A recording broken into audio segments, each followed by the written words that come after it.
Good morning dear student. तो कैसे हैं आप लोग? पढ़ाई ठीक ठाक चल रहा है? तो चलिए आज हम लोग बहुत ही खूबसूरत सा टॉपिक स्टार्ट करेंगे और बहुत ही कम समय का होगा, क्योंकि जो है ये हम लोग पढ़ा भी चुके हैं पीछे, उसी पे आधारित है। ठीक है ना? यदि आप पीछे का वीडियो नहीं देखें, सबसे पहले वो जाके देखिए, उसके बाद ये देखिए। ठीक है? तो चलिए हम लोग मोटिवेशनल से स्टार्ट करते हैं कि जहां तक रास्ता दिख रहा है, जहां तक रास्ता दिख रहा है वहां तक तो चलिए, आगे का रास्ता वहां से दिखेगा। कुछ बच्चे वैसे होते हैं कि उसको जो है ना, मान लीजिए कि आपकी बुक बहुत मोटी है, ठीक है, बुक बहुत मोटी है, तो अगर हम एक पेज उल्टाते हैं, दूसरे पेज उल्टाए, तीसरे पेज, चौथे पेज जाके बोलेंगे वो इतना मोटा बुक क्या हो पाएगा, क्या हो पाएगा? बस यही सवाल मन में जाता है। यदि हमको यहां से 5 किलोमीटर चलना है और हम जो है थोड़ा सा चलें, उसके बाद बोलें क्या हो पाएगा, तो पहले स्टार्ट तो करना होगा ना। आप लोग सटीक एग्जांपल देखिए कि कुहासा होता है ना, जब कुहासा होता है तो उस समय आपको कहां तक दिखाई देता है? कुछ ही दूर तक साफ दिखाई देता है, उसके बाद तो नहीं दिखाई देता ना। आप ये अनुभव उससे कीजिए, ये उसी से रिलेटेड है कि जहां तक आपका कुहासा है वहां से नहीं दिख रहा, यदि हम वहां तक चल के जाएं तो उसके बाद वहां से तो आगे दिखेगा ना। तो इसका मतलब क्या हुआ कि जो हम जहां तक रास्ता दिख रहा है वहां तक हमको चलना है, उसके बाद तो आगे का रास्ता वहां से दिखेगा। ठीक है ना? ऐसा नहीं कि हम जहां तक चले हैं वहां से पीछे आने में भी तो दूरी तय करना होगा ना। तो हम आगे क्यों नहीं चले जाएं जो कि पीछे चले आए? उसी प्रकार से आपका लाइफ है। लाइफ में इसी प्रकार का गेम होता है कि हम कुछ दूर तक गए, उसके बाद हमको जो है ना समझ में नहीं आ रहा है क्या करें, तो फिर बैक ले लेते हैं। कुछ व्यक्ति वैसे होते हैं बैक कर लेते हैं। तो बैक करने से अच्छा है हम इतना दूर तय करके गए हैं, तो उससे अच्छा है कि आगे थोड़ा और चले जाएं, जरूर कुछ ना कुछ मिल ही जाएगा। तो यदि आपको मंजिल हासिल करना है तो वो कठिन होता है, तो आपको जो है वो मंजिल को अच्छे से, हिम्मत से आगे जाके देखना है मेरा मंजिल कहां खत्म होता है। ठीक है ना? तो रास्ता खुद ही बनाना पड़ता है, याद रखिएगा, क्योंकि मंजिल आपका है तो आप ही को तय करना होगा कि चलना हम ही को है, किसी के सहारे नहीं। तो चलिए आज हम लोग स्टार्ट करते हैं। बेहद खूबसूरत सा टॉपिक है जो कि बिहार बोर्ड का काफी फेवरेट टॉपिक है। ठीक है ना? तो हम लोग ये पहले पढ़ चुके हैं। क्या पढ़े हैं? यहाँ हम लोग पढ़ेंगे आज कि जब संधारित्र के प्लेटों के बीच के परावैद्युतांक, संधारित्र के प्लेटों के बीच के परावैद्युतांक वाला माध्यम पूरी तरह से भरा हो, पूरी तरह से भरी हो। ठीक है ना? तो हम लोग पहले क्या पढ़े थे पिछले लेक्चर में? पिछले लेक्चर्स में हम लोग देख चुके हैं कि आंशिक रूप से जब भरा हो, आंशिक रूप से भरा हो, ठीक है, आंशिक रूप की मतलब हम लोग पूरे तरह से नहीं भरे थे, ऐसे भरे थे। तो आप लोग देखे होंगे भरी हो तो संधारित्र की धारिता,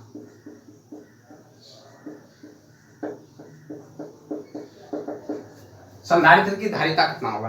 ठीक है? तो हम लोग यहां आंशिक रूप से जब भरे थे तो देखे थे कितना निकला था धारिता।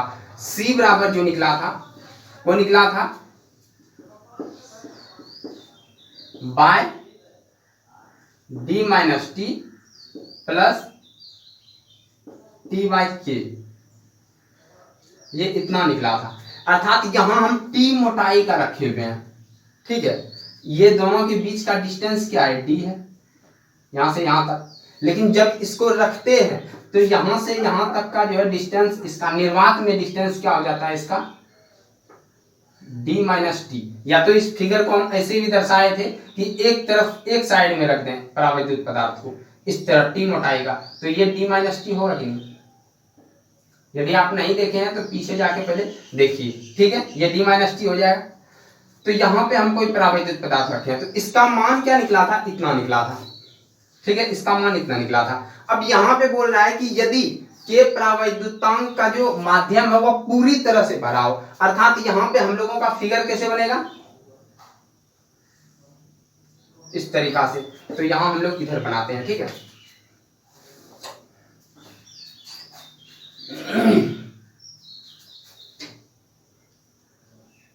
तो यहां हम लोग देखते हैं,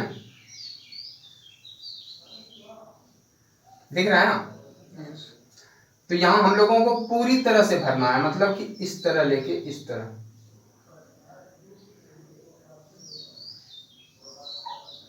यहां पे पॉजिटिव होगा, यहां पे नेगेटिव होगा, ठीक है। और इसके पास नेगेटिव होगा यहाँ पे अंदर में, यहाँ पे पॉजिटिव होगा। तो यहाँ पे हम लोग देखें, इसमें जब पूरा भर देंगे तो पूरा भरेंगे तो d माइनस टी क्या बन जाएगा, टोटल यहाँ से यहाँ तक यदि हम भरते हैं तो ये टोटल यहाँ से यहाँ तक का दूरी इसका d है, दोनों प्लेट के बीच का दूरी d है, ठीक है। और यहाँ पे t मोटाई का हम भरे हैं, t मोटाई का, ठीक है। ये जो है t मोटाई का है, यहाँ से यहाँ तक ये जो t मोटाई है वो d मोटाई के टोटल बराबर है, अर्थात यहाँ पे पूरा भरने पर यहाँ पे जो t है, t बराबर d हो गया, ठीक है। जब t बराबर d होगा तो यहाँ पे हम लोग t बराबर d का मान पुट कर देंगे, अर्थात c बराबर क्या निकलेगा, c बराबर epsilon naught into a by d minus T.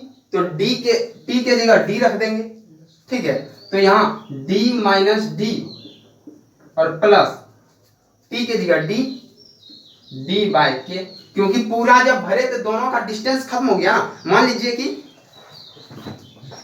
लीजिए ये कोई बुक है, ठीक है। इस बुक का जो डिस्टेंस है, ठीक है, ये प्लेट मान लेते हैं, ठीक है। दोनों के बीच का डिस्टेंस d है और दोनों के बीच में हम परावैद्युत पदार्थ कोई जो है आके भर दिए, पूरा भर दिए, तो दोनों के बीच जो डिस्टेंस हुआ परावैद्युत के डिस्टेंस के बराबर होगा ना, अर्थात t मोटाई का अगर परावैद्युत हम डालते हैं तो t बराबर d हो जाएगा।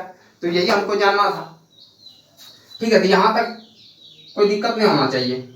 अब यहाँ हम लोग क्या देखते हैं कि ये epsilon naught into A by D minus D 0 हो जाएगा, प्लस डी बाई के, कोई दिक्कत नहीं, ये जुटेगा तो इतना ही रह जाएगा, अर्थात epsilon naught into A by D by K. ये के ऊपर चले जाएगा क्योंकि नीचे है, तो ऊपर जाएगा, तो एप्सिलॉन नॉट इंटू ये कर देते हैं, ये के जो है epsilon naught into A by D into K कर देते हैं, ऊपर चले गया, ठीक है ना।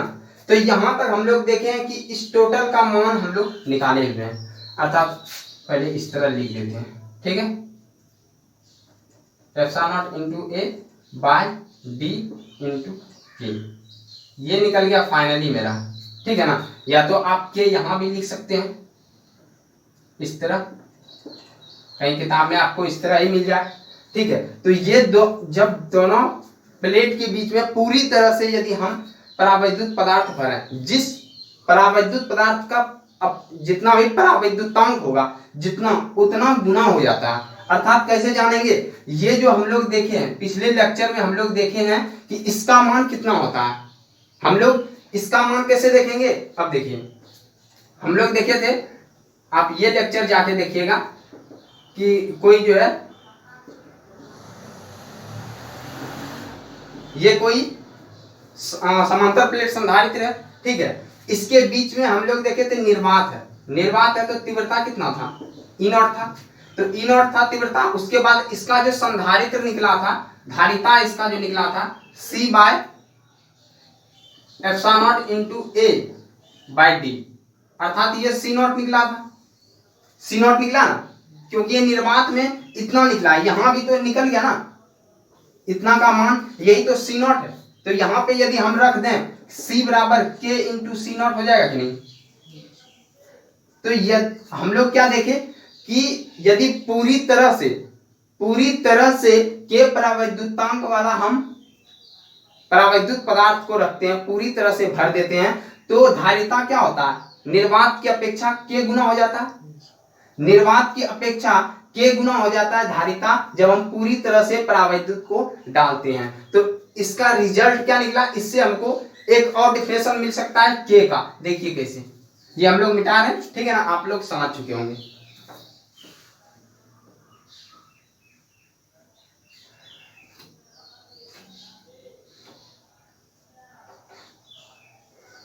ठीक है, तो यहां देखें हम लोग क्या, C बराबर C into C naught into के।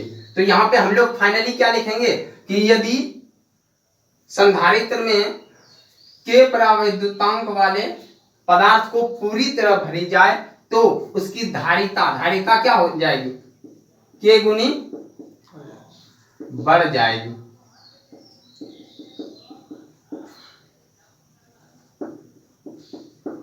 धारिता के गुनी बढ़ जाएगी। यहां पे यदि हम इसका अपना जो है परावैद्युतांक के मानते हैं तो के गुनी हुआ, K1 मानेंगे तो यहाँ पे क्या हो जाएगा, K1 गुनी, K2 मानेंगे K2 गुनी, ठीक है ना। तो याद रखना है इतना। अब यहां से हम के का डिफिनेशन निकाल सकते हैं, जहां पर देखते हैं, जहां C क्या है, C है परावैद्युत पदार्थ रखने पर धारिता। C क्या है, परावैद्युत पदार्थ रखने पर धारिता, और C नॉट क्या है, निर्वात या वायु की, निर्वात या नहीं दिख रहा है, अच्छा यहां नहीं दिख रहा है, तो यहां C नॉट ये क्या है, निर्वात या वायु में संधारित्र की धारिता। तो यहां C नॉट मेरा निर्वात या वायु में संधारित्र की धारिता, के क्या है, परावैद्युतांक है, मतलब जो हम लोग परावैद्युत पदार्थ रखेंगे उसका परावैद्युतांक कितना है वो है। तो अब परावैद्युतांक का एक डिफिनेशन यहां से हम लोग निकाल सकते हैं, क्या निकालेंगे, तो यहां देखिए के बराबर हम लोग क्या लिख सकते हैं, के बराबर C बाय C नॉट, ये लिखते हैं ना। तो हम लोग परावैद्युतांक का एक डिफिनेशन और पढ़े थे, क्या पढ़े थे, के बराबर E naught by E net, ये हम लोग पढ़े हुए हैं, ठीक है ना। यहां देखिए दूसरा, धारिता के तुलना में हम लोग डिफिनेशन कैसे बनाएंगे कि किसी भी संधारित्र के बीच परावैद्युत डालने पर संधारित्र की धारिता तथा निर्वात में संधारित्र की धारिता के अनुपात को क्या कहते हैं, परावैद्युतांक कहते हैं। ये हो गया धारिता के तुलना में। हम लोग देखें यहाँ क्या बोलेंगे कि परावैद्युत पदार्थ रखने पर संधारित्र की धारिता, रखने पर संधारित्र की धारिता, डिफिनेशन आप लोग खुद लिख लीजिएगा कैसे। तो C है, C का मान क्या, परावैद्युत पदार्थ रखने पर संधारित्र की धारिता तथा निर्वात या वायु में संधारित्र की धारिता के अनुपात को परावैद्युतांक कहते हैं। इतना में कोई दिक्कत नहीं होना चाहिए। हम लोग पहले भी देख चुके हैं कि जो है परावैद्युतांक का डिफिनेशन, अर्थात निर्वात में जो है तीव्रता और इस परावैद्युत पदार्थ को रखने पर जो परिणामी तीव्रता है उसी के अनुपात को परावैद्युतांक कहते हैं। तो दो डिफिनेशन मिल गया। अक्सर जो है ये सब पढ़ाया नहीं जाता है क्योंकि ये कॉन्सेप्ट काफी ही टफ लगता है और इससे जो है आपका एडवांस में ज्यादा जो है पूछा जाता है और बिहार बोर्ड में भी पूछा जाता है। तो यहाँ पे फिजिक्स का कॉन्सेप्ट सिखाया जाता है, ना कि आपको फिजिक्स रटवाते हैं। रटवाने के लिए ये चैनल नहीं है, ठीक है ना। तो आप लोग सारा वीडियो देखिए, हम एक एक चीज, हाँ वीडियो थोड़ा लंबा होता है या तो काफी जो है एक चैप्टर का बहुत सारा वीडियो बनता है, तो हम चाहते हैं कि सारा कॉन्सेप्ट आपको दें। एक भी कॉन्सेप्ट वैसा नहीं हो कि आपको कोई डाउट हो जाए कि नहीं ये समझ में नहीं आ रहा। हम एक एक एनसीईआरटी का एक एक टॉपिक पढ़ा रहे हैं और यदि आप लोगों का रिस्पॉन्स अच्छा रहा तो हम इसी तरह पढ़ाएंगे, नहीं तो हम जो है आपको इंपॉर्टेंट सब चीज ही पढ़ाएंगे। आप लोग जितना कमेंट कीजिएगा, जितना शेयर और लाइक कीजिएगा, उतना ही हमको ज्यादा क्या होता है, मोटिवेशनल मिलता है, बनाने का उत्साह मिलता है कि चलिए हम जो बना रहे हैं तो कुछ अच्छा कर रहे हैं। और यदि आप लोग कमेंट नहीं करते हैं तो हमको पता ही नहीं चलता है कि वीडियो ठीक बन रहा है, समझ पा रहे हैं या नहीं, कि और इसको बेसिक ले जाए। तो आप लोग कमेंट किया कीजिए, ठीक है। तो यहाँ से हम लोग देख लिए एक दूसरा, पहला बात क्या देखे, देखिए सबसे पहले बात क्या रखे कि यदि हम परावैद्युतांक को परावैद्युतांक के वाले कोई पदार्थ है उसको यदि पूरी तरह से भर दें तो क्या होगा, जो धारिता है संधारित्र की वह k गुना बढ़ जाएगा। बस इतना ही आपको याद रखना कि k गुना बढ़ जाता है। उसके बाद देखिए कि यहां से हम लोग एक डेफिनेशन और निकाल दिए परावैद्युतांक का। तो फाइनली हम लोग क्या क्या देखे, चलिए देखिए हम लोग क्या क्या देखे इसका चर्चा कर लेते हैं। मिटा रहे हैं आप लोग, एक स्क्रीनशॉट ले सकते हैं, ठीक है। तो देखिए हम लोग क्या क्या देखे हैं अभी तक में। देखिए सबसे पहले क्या देखे कि जब संधारित्र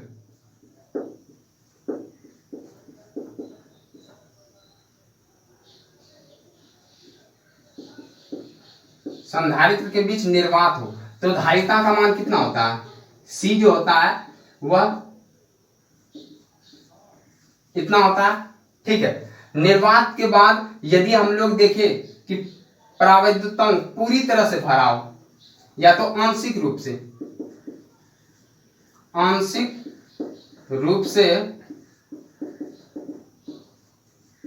परावैद्युत पदार्थ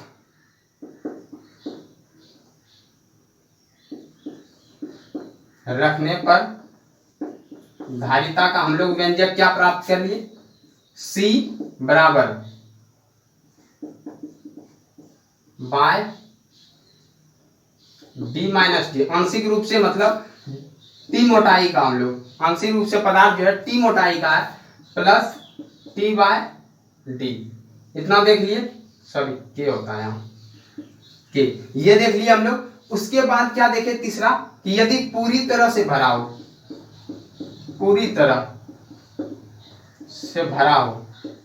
जिसका परावैद्युतांक क्या है, K है। तो यहां से हम लोग फाइनली देखे कि C बराबर क्या होता है, जब पूरी तरह से भरा होगा एप्सिलॉन नॉट D और इंटू K, अर्थात K गुना, या इसको हम लोग देखे C बराबर C नॉट इंटू K।